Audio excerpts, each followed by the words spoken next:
Como analistas vemos familias que blindan sus secretos. Luego está la monarquía española, una institución que lleva décadas viendo cómo cada uno de sus fallos se filtra por todas las grietas. Pero dentro de esta estructura, estudiamos un perfil específico. Un nombre que ha logrado volverse sinónimo de escándalo de una manera operativamente sistemática, casi incomprensible, totalmente cinematográfica. Ese sujeto es Freyan. Colegas, bienvenidos a este análisis. Antes de profundizar, dejen en los comentarios un solo término que asocien con la realeza española. Solo uno. Nosotros evaluaremos esas respuestas. Felipe Juan Freand, de Todos los Santos de Marichalar y Borbón, nació el 18 de julio de 1998. El primer hijo de la infanta Elena y nieto del rey. Su padre era un aristócrata navarro, catalogado por los sociólogos de la época como el hombre más elegante de Europa. Registramos su nacimiento con el entusiasmo protocolario de una dinastía que, estadísticamente, aún gozaba de una imagen pública casi impecable. La monarquía española atravesaba picos altísimos de aceptación ciudadana, y la llegada de un nuevo, heredero varón a la maquinaria dinástica proyectaba una sólida ilusión de estabilidad y continuidad institucional. Bajo nuestra lupa, Freyland ocupó un lugar muy peculiar en el estricto organigrama familiar. Siendo nieto del monarca y sobrino del heredero, creció aislado en una burbuja de privilegios estructurales inimaginables para el niño promedio. Sin embargo, y este dato clínico es clave para nuestro estudio, también maduró bajo una violenta tensión doméstica que los gestores del palacio intentaron encubrir durante años. Sus padres, Elena y Jaime, arrastraban un matrimonio fracturado. Oficializaron el divorcio en 2010. Pero nuestros datos indican que la ruptura llevaba gestándose muchísimo tiempo atrás. Esa hostilidad silenciosa dentro de la casa afectó psicológicamente toda la etapa de desarrollo de un menor que, por diseño institucional, soportaba la mirada implacable de la opinión pública. El rasgo anómalo en el expediente de Freyan no es solamente su larga lista de escándalos, sino su constancia sistemática. Como si su perfil sociológico incluyera un cronograma de crisis, cada cierto tiempo la prensa publicaba un nuevo y explosivo titular, alguna fotografía comprometedora, obligando a los estrategas de la Casa Real a desplegar urgentes tácticas de contención y control de daños. Y justo cuando las métricas indicaban estabilidad, otro incidente detonaba la crisis. Para que ustedes y nosotros desarmemos el fenómeno Freyan por completo, debemos auditar no solo su entorno familiar, sino el complejo marco político, donde resurgió la monarquía restaurada. El peso histórico de Juan Carlos I durante la transición democrática y la asfixiante presión mediática y estructural que golpeó a cada integrante de esta casa real, justo desde el instante en que España miró al palacio exigiendo símbolos impecables de unidad nacional. Porque Freyan no es un simple individuo tomando decisiones erráticas. En nuestros reportes, Freyland representa el producto fallido de un sistema, una dinastía y un momento histórico que crearon el laboratorio perfecto para que todos los secretos institucionales terminaran estallando ante la opinión pública. La sociedad española de finales de los 90 mantenía una fe estadísticamente ingenua en la solidez de todas sus instituciones tradicionales. La transición democrática se vendió como un diseño político insuperable, y Juan Carlos I operaba como el máximo aval de dicho milagro. La cúpula real dominaba las portadas mostrando fachadas impecables, con lujosos veranos en Mallorca y exclusivas jornadas de esquí en Baqueira. Parecía una institución moderna y cercana, con un control de imagen implacable frente a los fotógrafos. En medio de esa simulación perfecta, nació Freyland. Los analistas mediáticos lo empaquetaron con la adoración habitual reservada para la realeza, presentándolo como la garantía viva de la continuidad, un simple activo para el futuro. En sus primeros años, los indicadores de popularidad de Freyan eran similares a los de cualquier élite. Su presencia en actos de estado junto a la infanta estaba sumamente calculada, exhibiendo una estética formal y cargando ese apellido compuesto que funcionaba como un código de enorme privilegio. Su padre, Jaime de Marichalar, operaba en ese entonces como un activo muy valorado dentro de las élites financieras y la alta sociedad europea. Protagonizaba perfiles en la prensa global, moviendo influencias entre grandes diseñadores, redes aristocráticas y figuras de inmenso poder. Proyectaban un éxito estructural absoluto, pero nuestros registros confirman que las fachadas en la corona española siempre operan con fecha de caducidad. Fuera de las fotografías corporativas navideñas y el estricto protocolo, los cimientos del matrimonio entre Elena y Jaime sufrían un colapso paulatino que los especialistas intentaban contener. La incompatibilidad de perfiles, los constantes choques temperamentales y la enorme discrepancia en la forma de ejecutar su dinámica interna generaron una crisis estructural imposible de maquillar.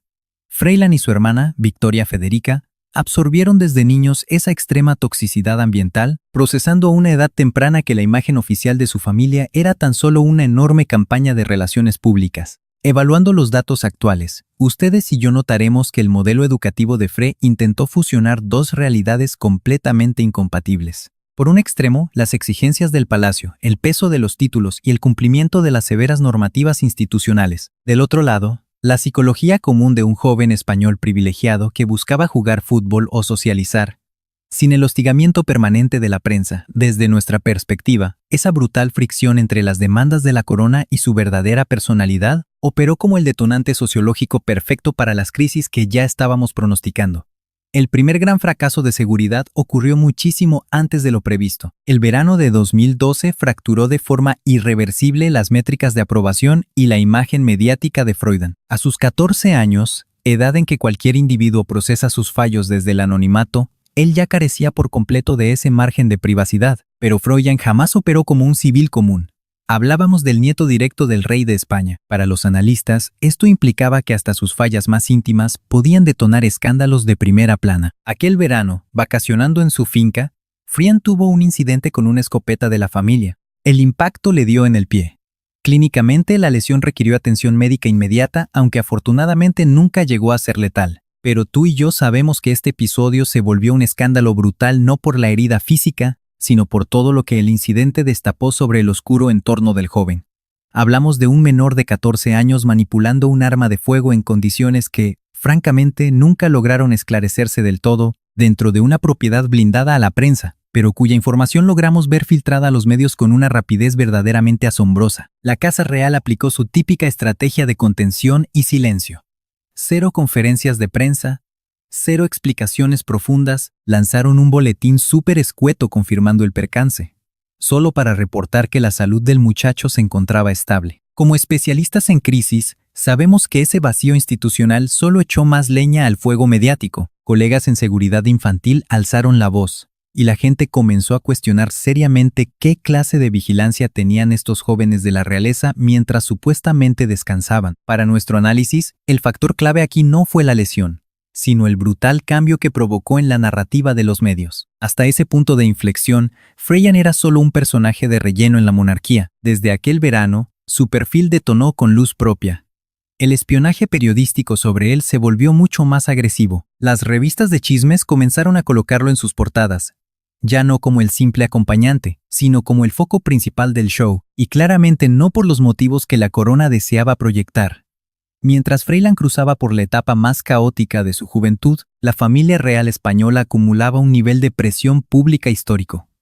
El 2012 no solo trajo ese escándalo del arma, también fue el ciclo donde reventó la terrible crisis por la caza de elefantes de Juan Carlos I en Botsuana, un safari de súper lujo durante una recesión económica que le costó al rey una caída brutal en las encuestas. Esa foto del monarca junto al animal muerto, mientras millones en España perdían sus trabajos, detonó una rabia social que los asesores tardarían años en limpiar. Si lo analizamos juntos, verás que Freyland se volvió el símbolo perfecto de los excesos de una familia atrapada en su burbuja de privilegios, totalmente desconectada del sufrimiento real del país. Sociológicamente, no es justo culpar a un joven por los pecados institucionales, pero sabemos perfecto que la percepción pública jamás opera con justicia. Para la gente, el nieto jugando con escopetas en ranchos privados representaba exactamente la misma decadencia que su abuelo matando elefantes en África. La madre de Freyland, la infanta Elena, buscó operar desde las sombras en esa época.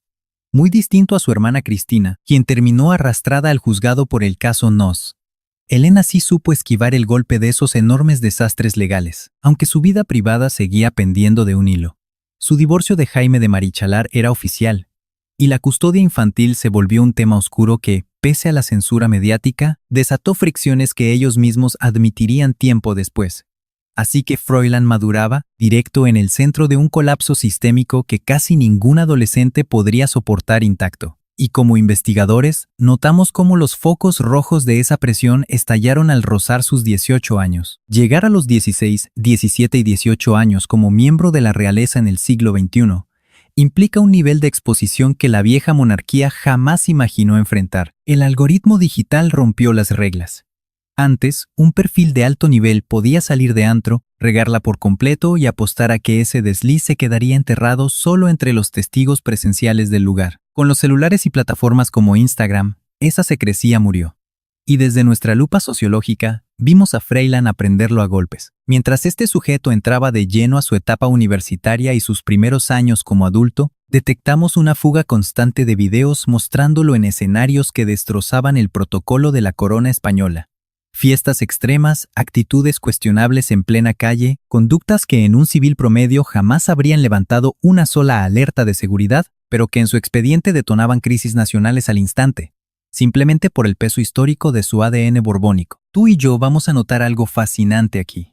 La forma en que las masas decodificaron y juzgaron estas filtraciones. Un sector gigante del país explotaba de coraje, exigiendo que alguien con semejante blindaje estatal debía demostrar un comportamiento muchísimo más ético. Mientras tanto, otro grupo igual de grande mostraba una extraña empatía y hasta cierta compasión social, defendiendo que Freiland era solo un chavo buscando normalidad, sin que la lotería genética lo sentenciara a vivir como un robot institucional. Esta fractura en la opinión sobre Freiland nos revela un síntoma estructural mucho más grave, una crisis de identidad en España sobre la verdadera utilidad social y el valor de sostener una monarquía en el siglo XXI, sobre si los herederos de sangre que jamás llegarán al trono realmente deben cumplir funciones de Estado, o si son simples civiles VIP que tienen el mismo derecho a equivocarse que tú. Sus 18 años oficiales, marcados en julio de 2016, no mostraron ningún ajuste conductual en nuestro radar. De hecho, obtener inmunidad legal adulta disparó exponencialmente su presencia en los reportes de incidentes más escandalosos de los medios, como si los años previos fueran solo el ensayo para una etapa mucho más intensa. Tú y yo sabemos que lo que mantuvo a Freiland bajo la lupa mediática fue su historial con los motores. Desde chavo, el nieto del rey mostró fascinación por los autos y las motocicletas, una afición normal, compartida por millones de chavos. El problema para los analistas llegó cuando ese pasatiempo se convirtió en infracciones de tránsito y riesgos de seguridad vial. Ahí, el asunto dejó de ser un problema privado de la realeza. Las multas de tránsito de Freiland durante su juventud construyeron un relato muy claro de impunidad aristocrática, una narrativa de privilegios que pegó, bastante profundo, en una sociedad que seguía arrastrando los golpes económicos de la crisis. Como especialistas debemos aclarar que en ningún momento Freiland recibió condenas por delitos realmente graves. Jurídicamente hablando, gran parte de los incidentes que la prensa exageró eran simples faltas menores, pero la condena mediática no sigue las leyes penales. En el tribunal de la opinión pública de esos años, portar el apellido Borbón ya no funcionaba como escudo, sino como un blanco perfecto para las críticas. El entorno político jugaba un rol clave. España vivía una tensión institucional tremenda, con el movimiento independentista en Cataluña alcanzando su nivel más crítico e inestable. Los nuevos partidos políticos cuestionaban la transición española. De pronto, la monarquía entera se volvió el centro de un escrutinio social inédito en las últimas décadas. En este clima tenso, cada escándalo de Freiland dejaba de ser chisme de revistas para volverse leña en un debate nacional enorme.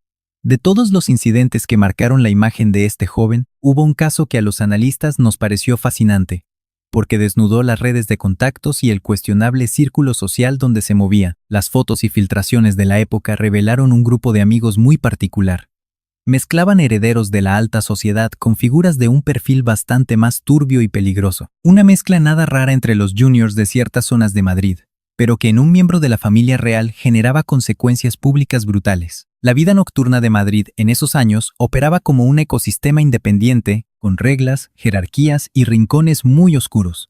Los herederos de las élites millonarias convivían en esos antros con individuos que usaban su cercanía al poder como su principal moneda de cambio. Freiland no era el único junior nadando en esas aguas sucias, pero definitivamente fue el blanco más visible, el más retratado y el rey de los periódicos. Lo que más nos sorprende a quienes analizamos este fenómeno es la total ausencia de protocolos de contención efectivos desde la corona o su propia familia. El palacio tenía ejércitos de relacionistas públicos y estrategas pagados exclusivamente para frenar y controlar crisis de reputación exactamente así. Aún así, los escándalos estallaban con un ritmo que demostraba algo crítico. O los asesores fallaban, o Freiland ignoraba por completo las advertencias institucionales, o peor, que absolutamente nadie a su alrededor tenía el peso moral ni el poder real para meterlo en cintura y cambiar su actitud. Aquí es donde te pido que analicemos juntos. El debate sobre quién debía controlar al nieto del rey es el punto sociológico más fascinante. Froilán habitaba en una zona gris, institucionalmente hablando. Él no iba a heredar la corona española.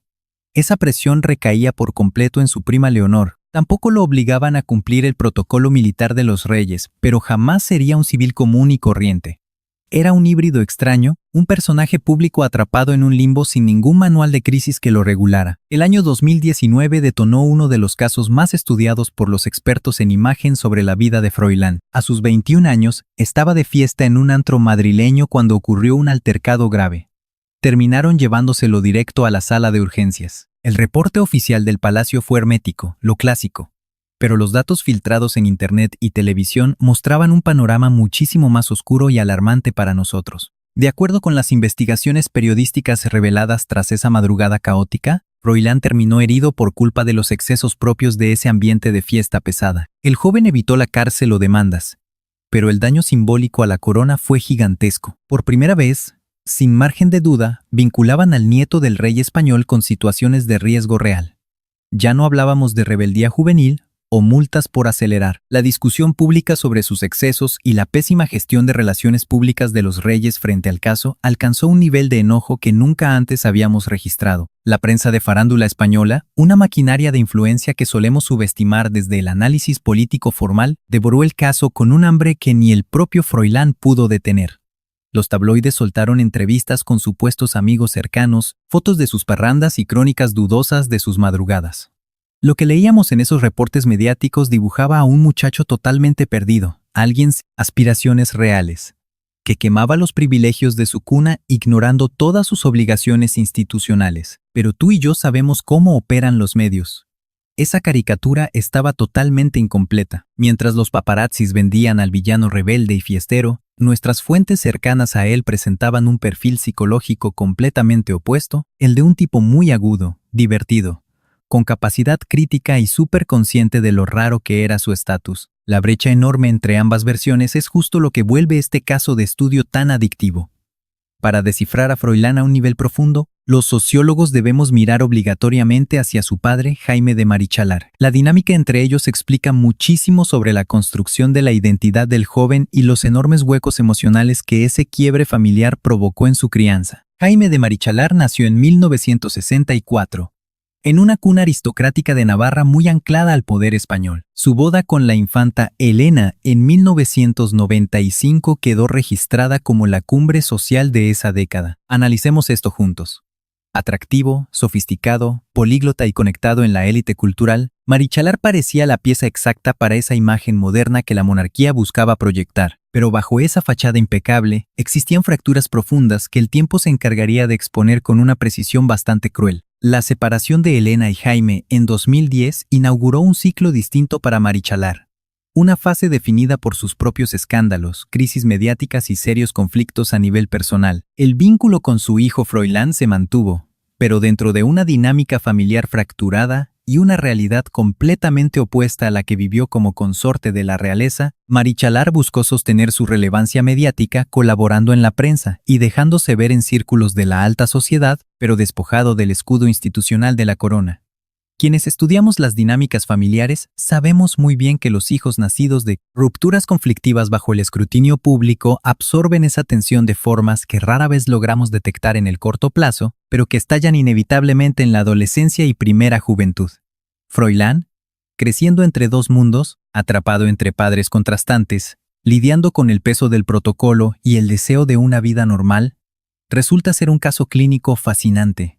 Por eso mismo, el perfil psicológico de Froilán queda incompleto si no examinamos también a su hermana, Victoria Federica, porque el contraste entre ambos nos revela fallas del sistema. Nacida en el año 2000, 2 años después que él, Victoria Federica también acaparó los titulares, casi siempre al margen de las obligaciones oficiales. Sin embargo, la magnitud y el tipo de escrutinio que ella enfrenta operan bajo reglas muy distintas a las de su hermano. Ella halló en las plataformas digitales y la moda un refugio perfecto para diseñar una identidad pública mucho más calculada y segura. Su actividad en Instagram, sus alianzas con firmas exclusivas y su roce con el espectáculo la transformaron en una figura influyente con respaldo aristocrático, alguien que leyó su época con una astucia social que su hermano jamás logró replicar con el mismo éxito. Esta divergencia entre ambos no responde únicamente a simples rasgos de personalidad o decisiones aisladas, es un síntoma claro de cómo el sistema mediático juzga con doble moral a los hombres y mujeres vinculados a la corona,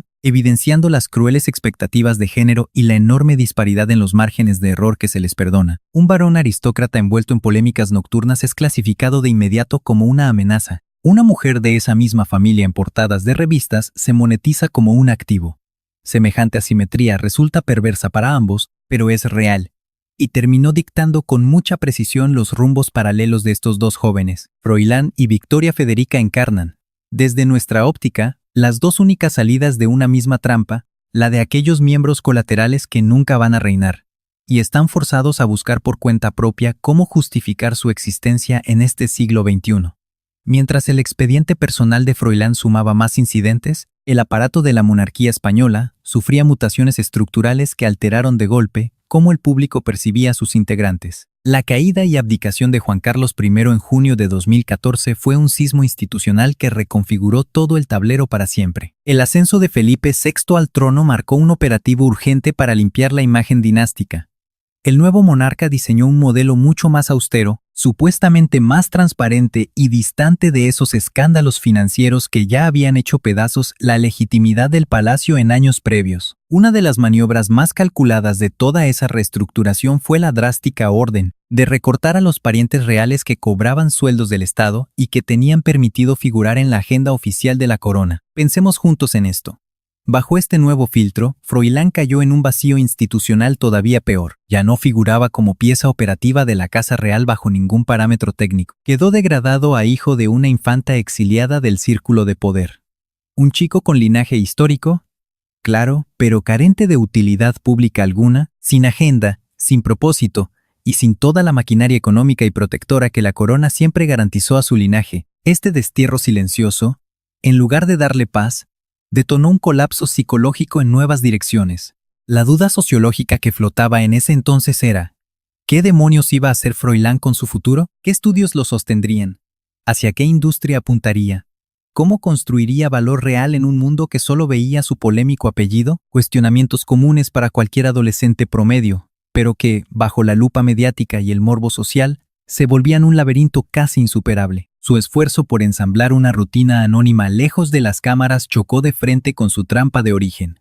Entre más buscaba esconderse, más reflectores y morbo atraía. Entre más peleaba por mimetizarse con chicos de su edad, más violento era el choque de clases que su cuna evidenciaba. Sus torpes intentos por estudiar o conseguir empleo sufrieron una autopsia mediática brutal y desmedida. A la menor señal de que participaba en un aula o proyecto empresarial, la prensa lo devoraba.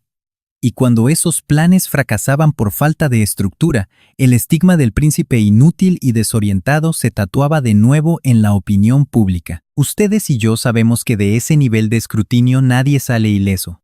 Aún así, hubo destellos donde Froilán demostró genuina curiosidad por los negocios y proyectos corporativos. En mis archivos constan menciones de sus proyectos en bienes raíces, alianzas con firmas privadas y vínculos con la industria restaurantera y hotelera. Como especialistas sabemos que ninguno logró la solidez o visibilidad para cambiar su narrativa pública.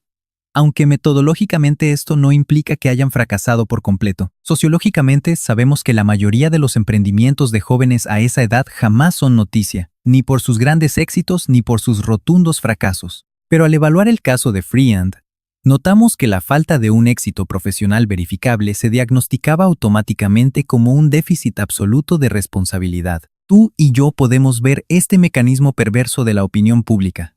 Analizar la normalidad como fracaso y el silencio como culpa revela uno de los aspectos más profundamente injustos de su vida. Sin embargo, nuestra investigación confirma que él mismo alimentó esta dinámica, apareciendo en contextos que destrozaban cualquier imagen de seriedad y compromiso que sus asesores intentaran construirle. El año 2020 trajo circunstancias excepcionales globalmente, pero nuestro análisis de la familia real española muestra que además desató una tormenta institucional sin precedentes, alterando de manera definitiva y profunda todo el mapa de poder dentro de la monarquía. Documentamos la salida de Juan Carlos I en agosto.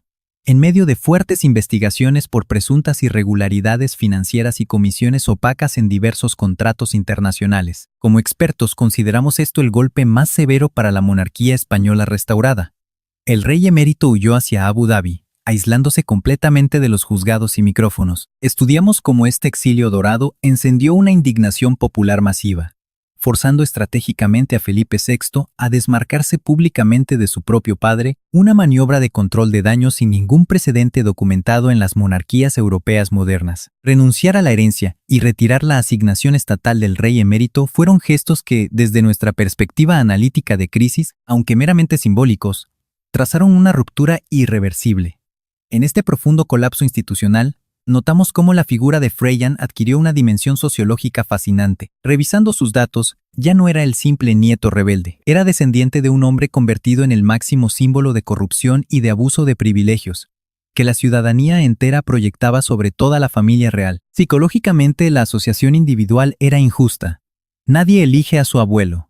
Sin embargo, en términos de percepción de masas, la condena resultaba inevitable. Identificamos cómo un apellido, antes sinónimo indiscutible de legitimidad y respeto, se transformó rápidamente en una carga tóxica de proporciones históricas. Y Freiland, a quien ya veníamos perfilando por sus controversias, terminó cargando sorpresivamente con el enorme peso estructural de las malas decisiones de su abuelo, justo cuando observábamos a España debatir, con una intensidad sin precedentes, si esta anticuada institución monárquica tenía algún futuro viable en el siglo XXI. Nuestro equipo notó que el intenso debate sobre la corona desde 2020 encontró en Freyan el caso de estudio perfecto para exponer las contradicciones del modelo. Analizamos dos frentes.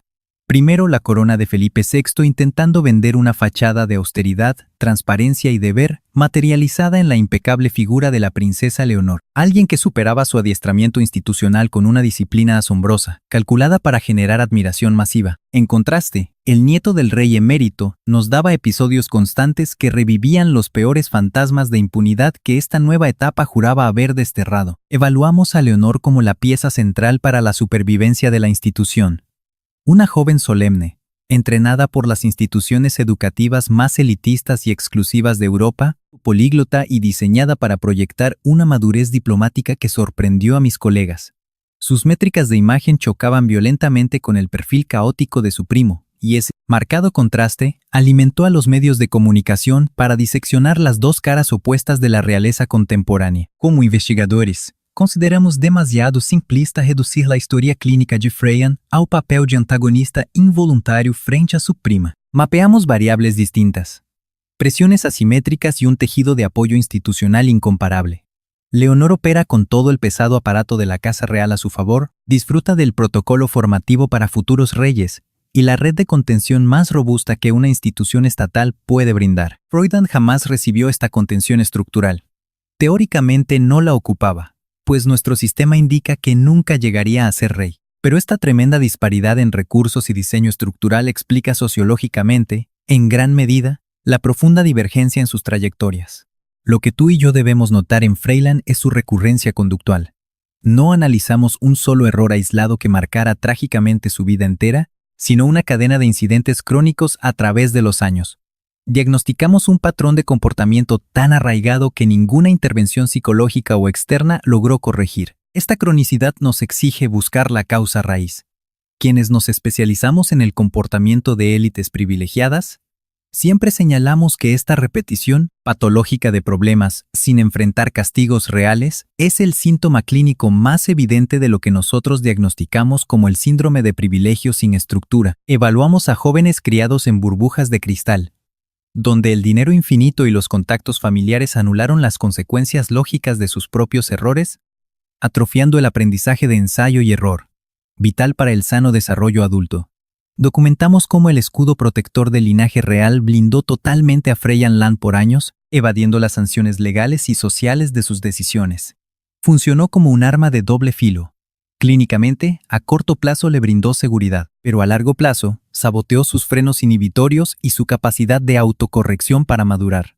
Nuestro debate interno no gira en torno a sus ilimitados recursos materiales para triunfar. El verdadero dilema psicológico es si alguna vez recibió las herramientas emocionales para lograrlo, y este cuestionamiento ético apunta como un láser a sus tutores durante esa etapa crítica de formación, a los adultos responsables de su entorno, a los estrategas de la Casa Real, y a unos padres absorbidos por sus propias crisis mediáticas, dejando a su hijo a la deriva en un panorama social hipercomplejo. Freyland llegó a los 25 en el verano de 2023.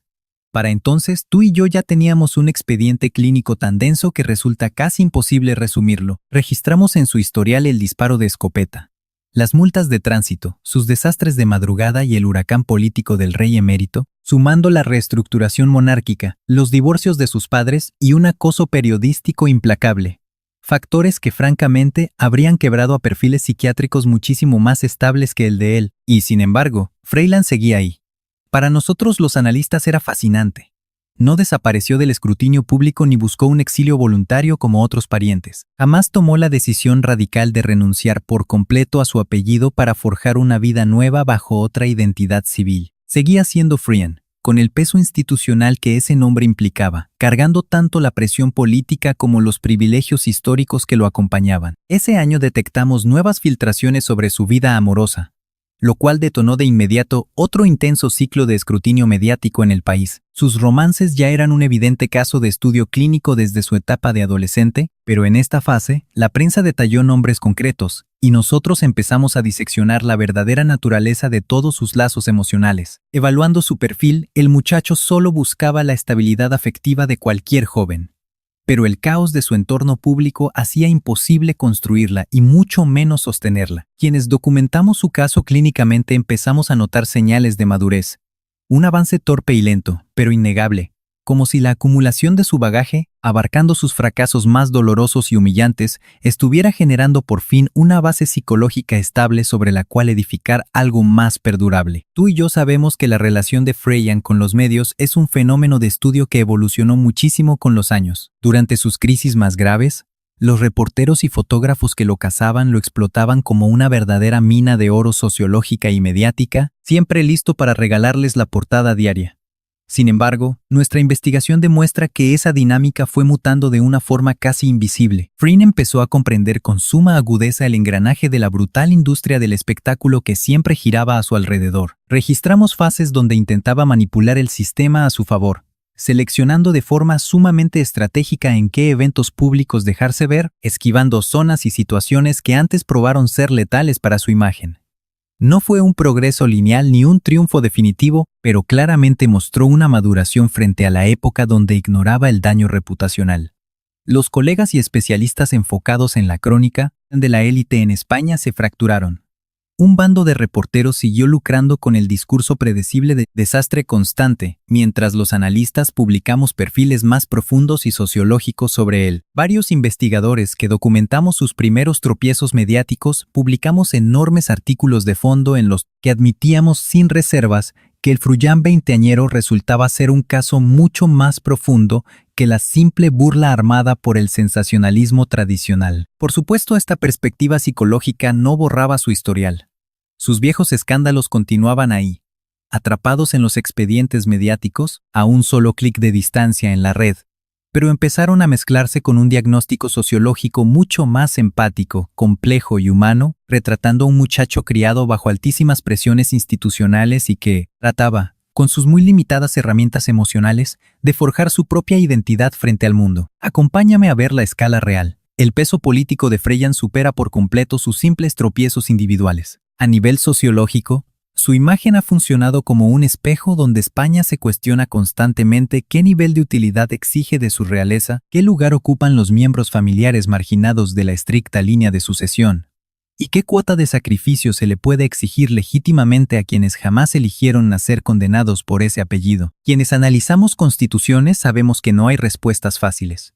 Las coronas modernas europeas gestionan este enorme problema de los herederos secundarios aplicando modelos de Estado completamente distintos. El sistema británico, por ejemplo, conserva una burocracia gigante, asignando labores de Estado para un número inmenso de parientes. En contraste, los modelos sueco y noruego decidieron recortar estructuralmente la nómina de las personas amparadas bajo el título oficial, arrojando al resto a un híbrido de privacidad civil, otorgándoles libertad, pero despojándolos totalmente del colosal blindaje del sistema. España sufre un fuerte vacío legal aquí.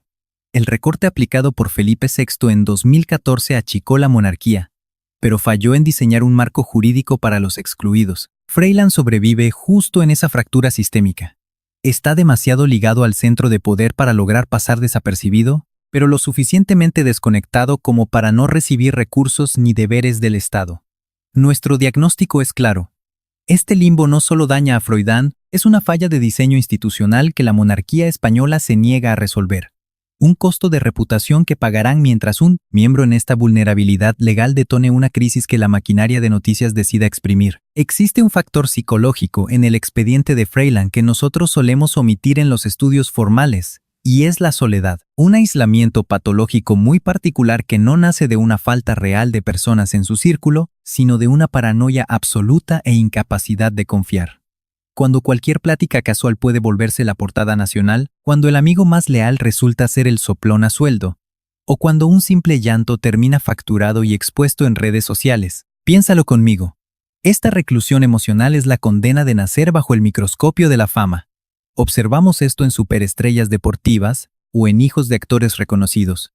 Sus propios testimonios escritos coinciden tanto que para nuestra ciencia resulta innegable ver que este dolor es la parte más destructiva del brutal hiperconsumo mediático. Ahora, sumemos a la élite real. Para nuestra investigación, esta carga añade un peso estatal e histórico gigantesco, convirtiendo el fenómeno en un encierro verdaderamente asfixiante. Freyland jamás nos ha concedido declaraciones extensas para entender su arquitectura mental, sus profundos miedos o sus verdaderas contradicciones y sueños. Analizamos apenas una imagen destrozada, construida con recortes fotográficos y filtraciones cobardes. Y sin embargo, comprobamos que ese silencio total y la negación de su voz propia son, paradójicamente, un poderoso mensaje. Como analistas, vemos a alguien que aprendió pronto que hablar en ciertos contextos cobra factura, y que el silencio, con todo y su costo, al menos brinda una ilusión de control. Lo que la trayectoria de Frenos revela clínicamente, mucho más allá de los incidentes aislados y los encabezados amarillistas, es la urgencia de reevaluar sociológicamente cómo nuestra cultura trata a los individuos arrojados a una alta exposición pública sin haberlo solicitado jamás. Porque bajo el peso del linaje y la controversia mediática, evaluamos a un individuo forzado a sobrevivir en circunstancias que ningún manual de psicología infantil prevé y frente a las cuales ninguna familia, sin importar su nivel de poder, posee todas las respuestas correctas. Ustedes y yo sabemos que el caso de Freudan apenas comienza. Aún no llega a los 30 y enfrentará décadas de constante evolución personal, generando debates polarizados. Seguirá operando como ese espejo sociológico incómodo donde el colectivo prefiere no reflejarse mucho tiempo, aunque sea incapaz de apartar la mirada. Como investigadores podemos concluir con firmeza, al repasar todo el recorrido analítico de estos episodios, que Freyland jamás ha sido solamente el resultado de sus decisiones personales, es también el síntoma de una dinámica familiar bajo presión multigeneracional extrema, y de una monarquía que jamás logró blindarlo sin anular su verdadera identidad, además de un entorno social que le exigía representar dignamente a la corona, ordenándole desaparecer por completo del radar en el instante en que su mera presencia incomodaba, sumado a una prensa amarillista que explotó su perfil para lucrar con portadas, tanto en sus crisis mediáticas como en su rehabilitación. El destino institucional de la corona recae sobre Leonor, un dato clínico indiscutible. Sin embargo, el debate analítico sobre qué hacer con todos los reglanes que produce el sistema monárquico, con esos sujetos nacidos en la periferia del poder, obligados a estructurar su propia supervivencia digna, es una discusión sociológica que permanecerá activa y sin resolver durante muchísimo tiempo, porque, en nuestra evaluación final, el cuestionamiento que la trayectoria de Freudan lanza a nuestra estructura social no es simplemente ¿qué será de este individuo? Analicemos esto juntos. La verdadera incógnita, la fractura más incómoda y profunda aquí es ¿qué revela sobre nosotros mismos la óptica con la que decidimos observarlo, enjuiciarlo, devorar su colapso mediático y borrar por completo su condición humana? Como especialistas sabemos que esta duda jamás caduca.